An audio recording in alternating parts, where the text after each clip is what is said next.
Hey guys, welcome back to the channel. We're down here in the body shop and we've been working on Seth's hood and his tailgate and one door. We're fixing to work on another door. This place is in a bad need of cleaning up, and it will get it before we start spraying anything. But here's the hood. It ended up being worse than I thought it was. Got it pretty flat. We're going to prime it and I'll block it a few times to make sure it's very good. Tailgate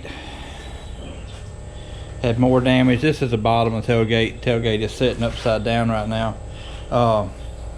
Had more damage down here than I thought it did. The rear tire carrier actually had done some damage to that tailgate as well, like it was about to do to mine.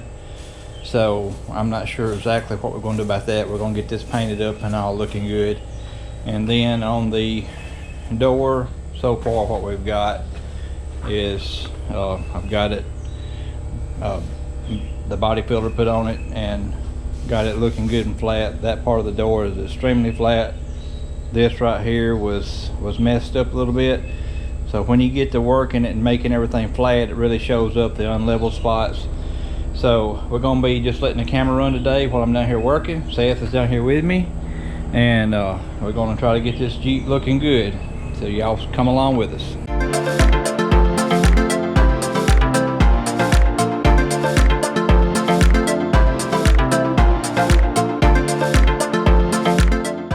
So I've done some body work around this this door lock right here, and anytime you're doing that, you always need to get your door lock and just make sure everything still fits, and it's got to have enough room in behind it to put the clip on the back side. So I'm just going to make sure I hadn't added too much thickness to it. I got to see exactly which way it goes.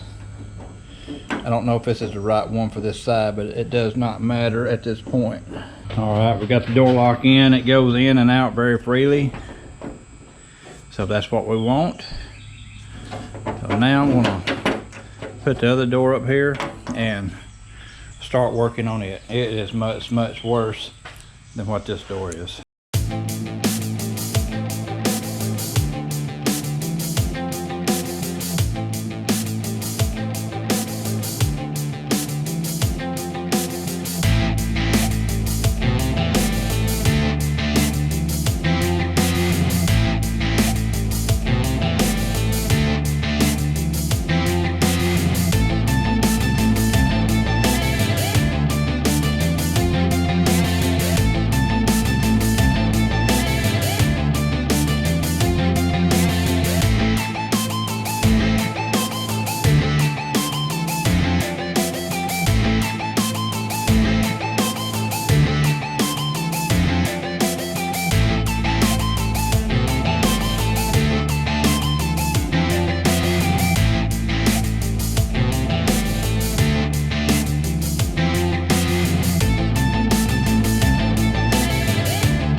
So here's what we got done tonight. I got the body work done on the door. It's good and flat. I'm gonna put my 2K primer on it and block it a couple of times and make it just perfect. And that's all we're gonna do tonight. We'll come back tomorrow and we'll do a little more.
Well guys, I got the primer on. I did a medium coat to start with, and then I went with 2 heavy coats and got everything looking real good. My gun wasn't spraying just right, but this stage right here, I was just wanting to get the build, the thickness to it, so I could block everything good and flat. And so the doors look good, tailgate looks good. You can see I got a little bit of stripe on the hood here, and that's just where the gun just wasn't doing the way I like it to do. But the build is there, and it's going to turn out good. So what I'm going to do now, my plan is I'm going to block this really hard, take most of it off, and try not to go through in too many places. I will go through in some places, making it good and flat. So I'm going to make it good and flat, and then I'm going to prime it one more time. This is an epoxy primer, and what I'm going to finish priming with is my Marhide, the khaki color that you saw me put on JJ. That's what I will finish the prime job with. I'll put 2 coats of that on top of this, and it should be perfect and ready for paint. I will probably end up having to buy more of that. I think I've only got a half a gallon. So to get these old vehicles looking good and straight, a lot of times you need to use a lot of material. So I got a lot of material on this right now, but I'm going to sand 85% of it off, and then I will put the last material on it in order to finish it up and get it ready for paint. So that being said, the next time you see us here, I may show a little bit of the blocking, and then we're going to paint these, and then I'm going to take the windshield frame out, the grill out, and I will paint that cowl over there. It's propped up in the corner, and we'll do those 3 pieces, and then we will pull the Jeep in, and I will do the tub on the Jeep. So I believe these are going to turn out good. The Jeep part should be easier than these. The doors on the Jeep, so get them as flat as I like to get them, are always a lot of work. Tailgate was more work than I was expecting, and so was the hood actually. So I'm hoping the tub is like I think it is, good and straight. Well y'all, that's going to wrap up this video. I thank y'all for stopping by today and watching, and if you like this video, please give me a thumbs up. If you're watching and you hadn't subscribed, please consider subscribing. It helps the channel out a lot, it helps it grow. I just went over 5,000 subscribers. I hadn't forgot about the giveaway video. I'm still waiting for parts to come in the mail to give away. They haven't arrived yet, so stay tuned for that. Y'all come back next time, we'll see what we got going then.